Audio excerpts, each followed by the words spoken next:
Sawadeedatang. Hi guys, and welcome to another episode podcast, Sawadeedatang. I'm your host Akil, and today we have a special guest today. I've known him for about like 2 years, I think. He's been a good friend of mine, and I guess people might know him, I guess in the international community as the American friend. You would say so? Introducing Chris. Yeah, hi everyone. My name is Chris Barry. I'm a senior economics major at Suffolk, graduating in May. A little nervous, but very excited. I was a transfer student originally from University of Alabama, Birmingham. Like Akil said, very involved with the INTU program and international students, both before I came here and especially at Suffolk. So yeah, I'm really excited to be on the show, and thanks for having me, Akil. Yeah, thanks for having you in here, yeah, especially. Thank you so much. So, how are you doing so far? Good, yeah, Friday before spring break, can't complain. All right, so we're gonna do kind of like like a life check. So like, how's life going, I guess, besides like a college student and all that? Yeah, so life is going pretty good. Senior year, spring of senior year, so still a lot of work, senior project that I have to do for a thesis for the econ program at Suffolk. Yeah. That's a lot of work, but then also just like now having the added stress of, what's next. I think it's a big thing as a senior that a lot of people are concerned about it, either as jobs or grad school, just trying to figure out what's kind of that next step is scary because this is like, college is really like amazing because it's like the last time I think that you're with peers who are all around the same age and you have the worries of school and everything, but literally come this summer and fall, I'll be out in the real world. Like, I still have like a year to go, so like, I don't know, like, I can still feel the pressure kind of thing, but I'll get there eventually. Yeah, it's definitely like, I think the closer you get, like the more real it feels. It didn't feel super real in the fall, but it's starting to feel like we had our 100 days celebration a couple weeks ago. Oh, that's nice. Yeah, it was really nice. And then just now, like at spring break, you really feel like you're halfway through what is now like the final semester. Did you hear about the something happened last night? Yes. Yeah. For those of you who don't know, there actually something happened in Suffolk, which, I mean, I was in the building at that time, but like people thought that there was an emergency that happened. People thought there was a bomb, but apparently like SUPD, Suffolk Police Department, like checked and everything was all good. And I was kind of great that I was there. Were you there? I was not. I was in this building actually. Man. But I got the notification when that happened. Yeah, I was at Samia. So like I just went to get my Amazon package from Whole Foods. Yep. And I just came back and everyone was just like piling out outside at Samia. And I was like, oh, what's going on? Because like I didn't see the notification because I was walking. And then they were like, oh, like there was a bomb at Sargent, so we had to clear everybody out. Yeah. Like suspected bomb. And then I was like, oh, can I just get my stuff first? And they just let me in. Did they let you in? Yeah, they did. So I was like, oh, okay. Yeah, definitely a scary thing, but I think, luckily, obviously, it was a hoax, and thankfully, the Suffolk police and everything were able to, I think they were done clearing it within 30 minutes, which is good. Yeah, it's that's just good. Definitely one of those things better to be, cautious. I mean, it was fast. It was fast. I liked it. Yeah.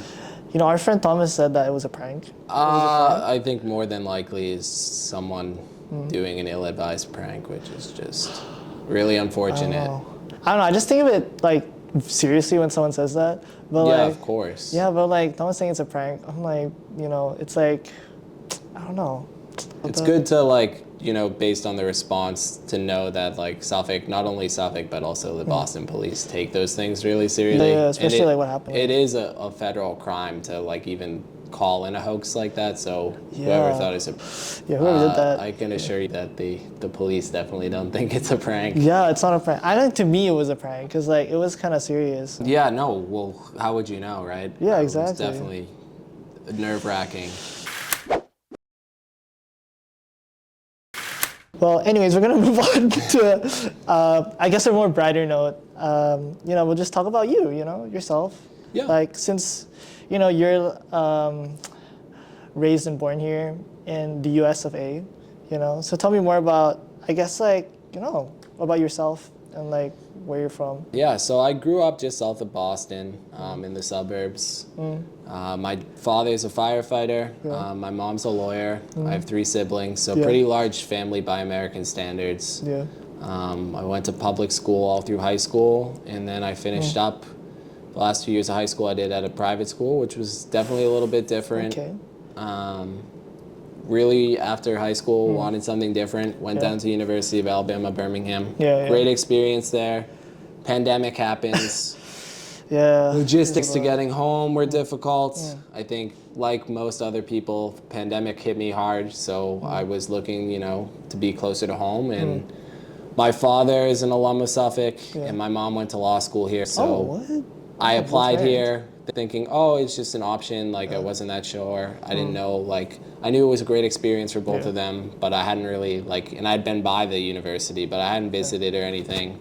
Had really no idea if it would be a good fit for me. Originally was going to go to University of Vermont, couldn't find housing there. Then decided to go to Suffolk, and honestly, like, I couldn't be happier with that choice. It really has worked out. As someone who was studying something completely different before, I think to now, like, basically deciding when I got here, like a week before the fall semester, that I was going to study economics, not only the majors work, but just like the size of school in the Suffolk community has honestly been really good for me. I can't speak highly enough.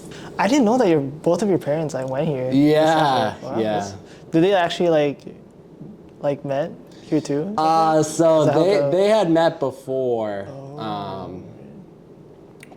So they had met when they were up at Middlebury before my dad transferred to Suffolk, and my mom went to law school.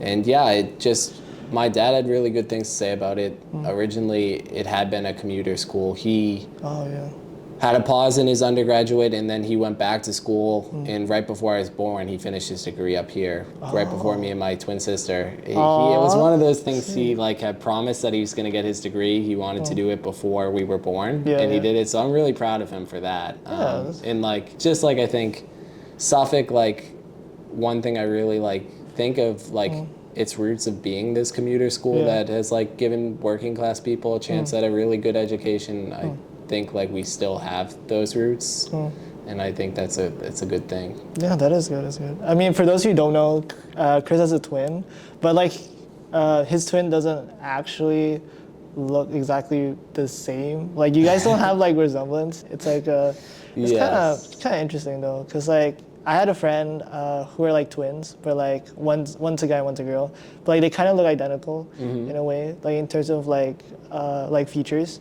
But I don't know, I don't see that. Like when I first met your sister, I was like, but yeah, it's nice. Like growing up, obviously, like in classes and stuff, in the same grade. You know, same grade? Wow. My siblings. So it was like, it's definitely like a unique thing to be a twin, I would say, and you definitely like maybe like kind of a different relationship than a typical sibling. So it is.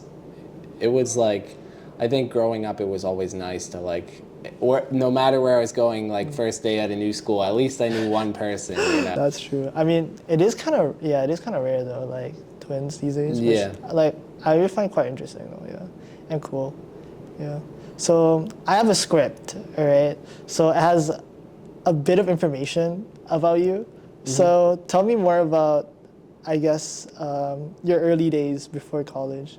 Growing up, I was lucky. You know, I had 2 really supportive parents, kind of like whatever I wanted to do, whether it was different sports or learning to play an instrument, I was really supported in that.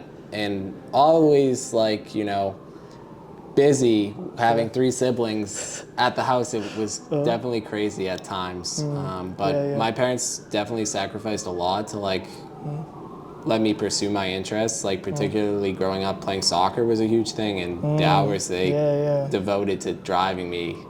Like looking back on it now, I really like am grateful for that, but I can't believe like the sacrifice that was required to do that. And now I'm at a stage where I like hope, like about to graduate and everything, I'm starting to like pay them back. So it definitely like growing up in this area, I'm really grateful. Like the opportunities of growing up in the Boston area, educationally, are great. So I just, I had a really good childhood. I have to say, just in, having siblings and two really supportive parents, and just being part of a supportive family has been huge for me through the highs and the lows. Going back to like soccer, I guess you were a goalkeeper, right? Yes, Yeah. yeah. So I played that all growing up. It's definitely like, say, a unique position as far as soccer goes, just because the magnitude of a mistake you make as a goalkeeper versus anywhere else on the field. If you make a mistake, usually results in a goal. So I just think at times it can be mentally really lonely out on the field. So I think as far as like resilience, facing adversity, and mental fortitude, like I think as a position, it prepared me well for a lot of other things. It definitely requires like a different breed to be a goalkeeper for sure. Yeah, because like I think I remember like back then I used to be defender all the time, but like when I tried to turn to a goalkeeper, I was so scared because like I'm so scared that the ball might hit my face every time, or like I might miss like an action, because like there's a lot of like hand movements and like body movement compared to like when you're out in the field, like being a defender or striker. Because I don't know, like, because like I'd rather like enjoy the fun.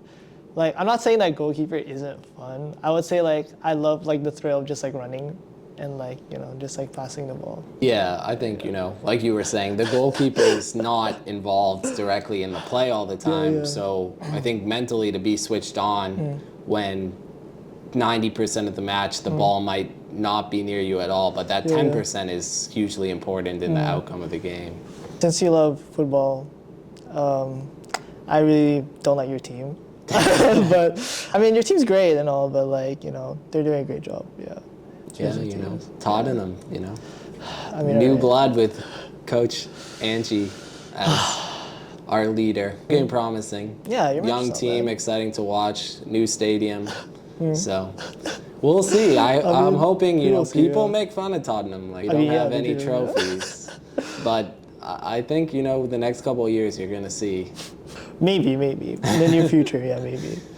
Yeah, and I also heard that I guess like I remember that you were talking about like supporting like a local, not local, but like police football, especially Bangladesh FC. Yeah, tell me more about that. Yeah, like, so one of our friends is from Bangladesh, so I've kind of jokingly, but now picked a random team in Bangladesh to try to follow. Can't watch any of the games, obviously. Yeah, you can though. But yeah, it turns out that the team I picked is quite bad. They lose most of the matches they play.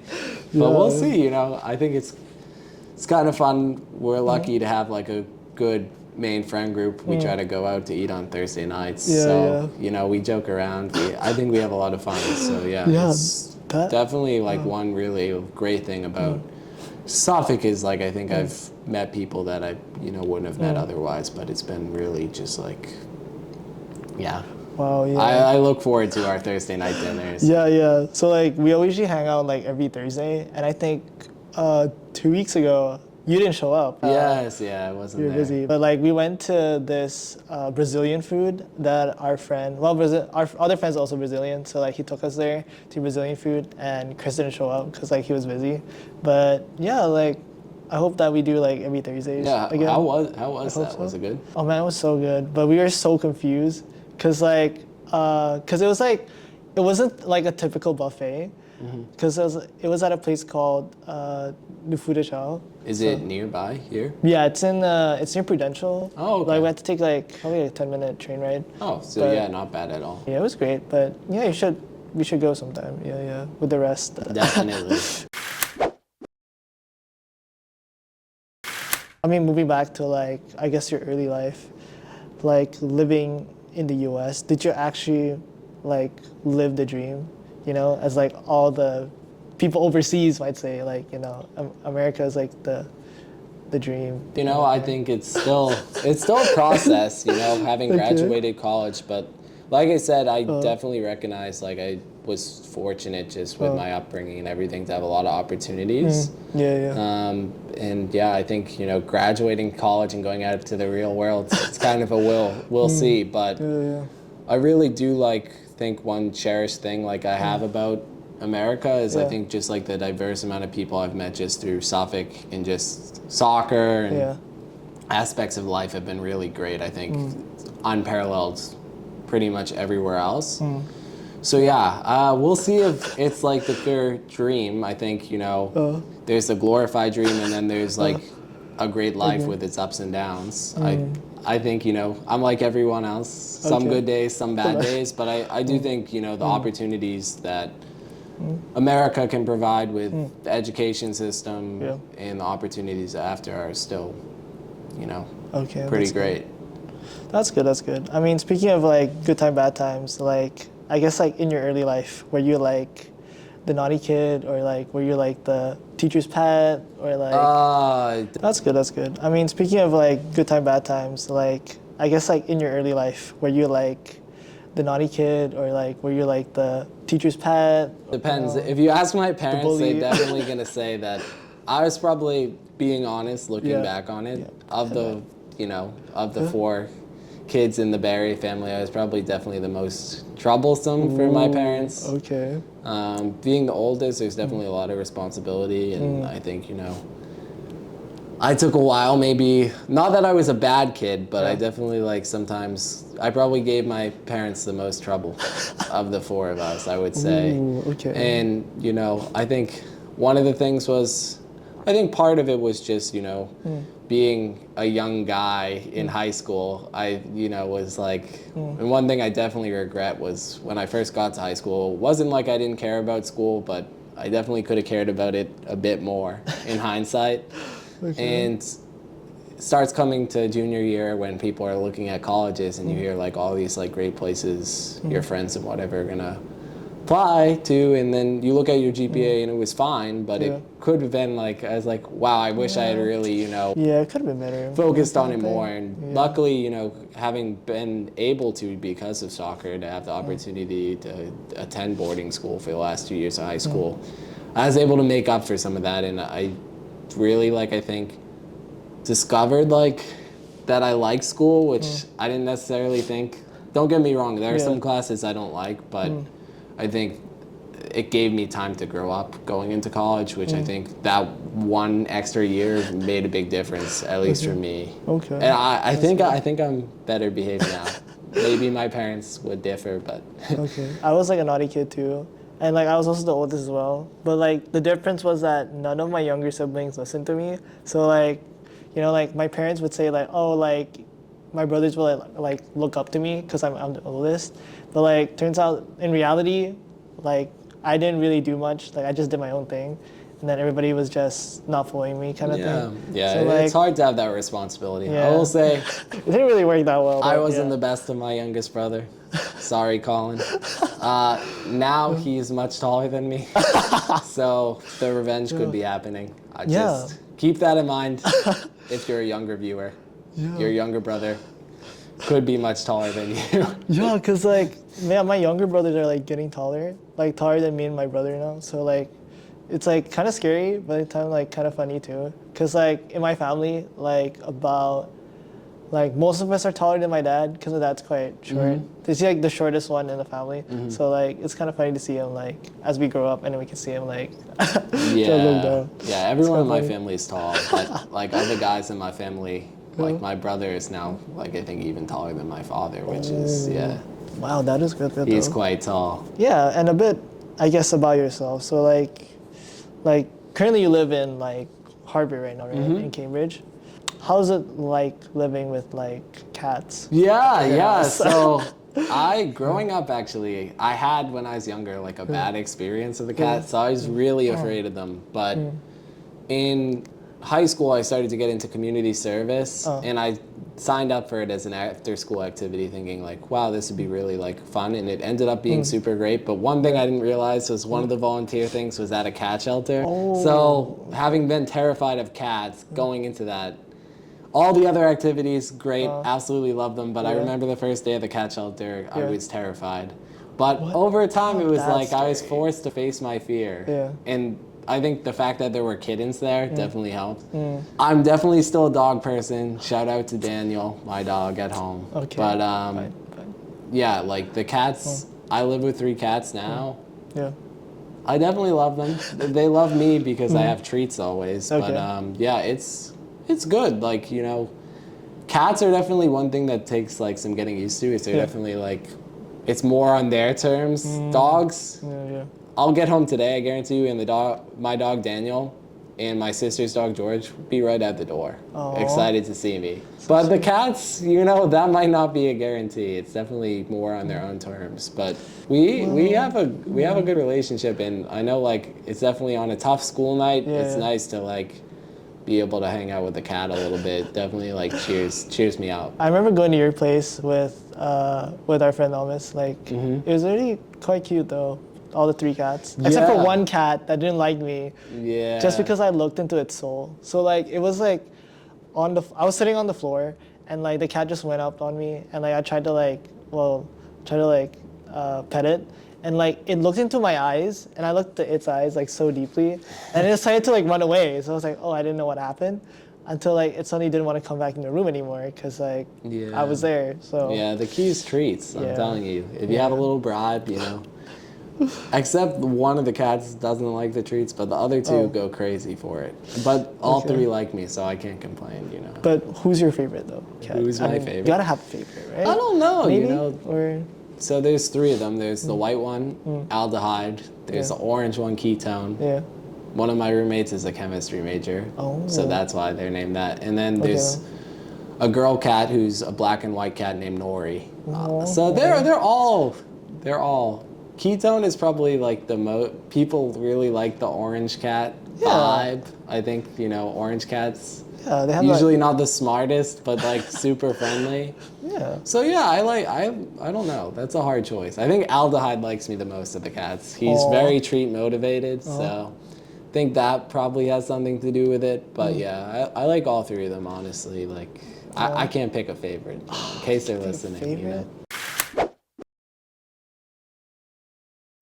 Right, okay. I mean, at least people now know, like, you know, how you feel about those cats. So that's great. That is great. And, all right, so moving on to, I guess, a more serious note, kind of. But, like, yeah, just talk about, like, how, I guess, like, how the U.S. as a whole is, like, kind of different. Because, like, I guess like culture differences, because like you've met like probably a lot of like international students. Yeah. A lot. So like, how does that like affect you, like in a way? Yeah. So I think, you know, like it's definitely given me like a view into some things that I wouldn't have maybe thought about just as having grown up here and not spent too much time out of the U.S. Yeah. I think, you know, just some of like the common cultural differences of getting used to it here. Like I think, you know, when I first started school as a freshman, it's hard. I have to be honest. Like the first couple of weeks are hard. It gets a lot easier with time, but it's hard to be in a new place. When then once you add in the factor of, you know, also being in a new country, it's I have a lot of respect for it. And I think, you know, if you're making that decision to come study in the U.S., it's quite brave in my opinion. So, and there's just like some of the small stuff. Like I was talking with someone today about like tipping culture, like. Not everywhere. Like most places, I found out do not tip. But for me, as an American, like it's a way of life. Just it's common if you're going out to eat to tip. So I think I'm very used to that. But when my roommate first got here last year, he was like, "Oh, like so." I think, do we tip? And I was like, "Yeah." He's like, "It's not at all common back home." Yeah, exactly. In Hong Kong. And I was just talking to someone today from Thailand about it, and he was also asking me like, oh, like, has it always been common in the U.S.? And like, as far as like, as long as I've been growing up, it has been. But there's just like those small, slight differences that don't seem like anything to me just because that's just like what I've been doing. But exactly. It's definitely, I have like, now like a greater understanding. Like, it's definitely, one, like, not only are you dealing with, you know, being a student, but also I think the challenges that come with being in a new country, and you know, might be the first time being away from home and your family is. It's a lot. I have a lot of respect for it. Yeah, because like that's like one aspect that I feel like is so different. Because like I know back at home we don't have tipping culture, but when I came here, I was like, I did not understand what it was. So I was like, oh, I thought it's like extra money. I mean, it is, but like I usually like when it comes to fast foods like Chick-fil-A or like Shake Shack, I just don't tip.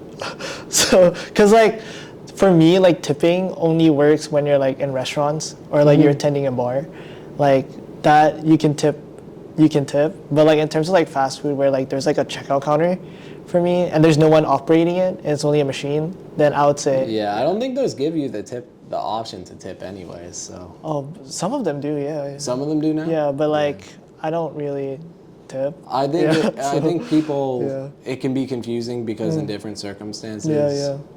But yeah, tipping culture is definitely like if you're coming to the U.S. is one thing you should know is definitely expected. That you know that you're the like go-to into American among the international students, right? So like I guess like how should you get that title? Yeah, I think, you know, like I said, having worked with international students now for a while, I think it started in high school. I had a roommate. I was assigned a roommate from Thailand. They had asked me if I wanted to be the roommate to host a Thai scholar for boarding school.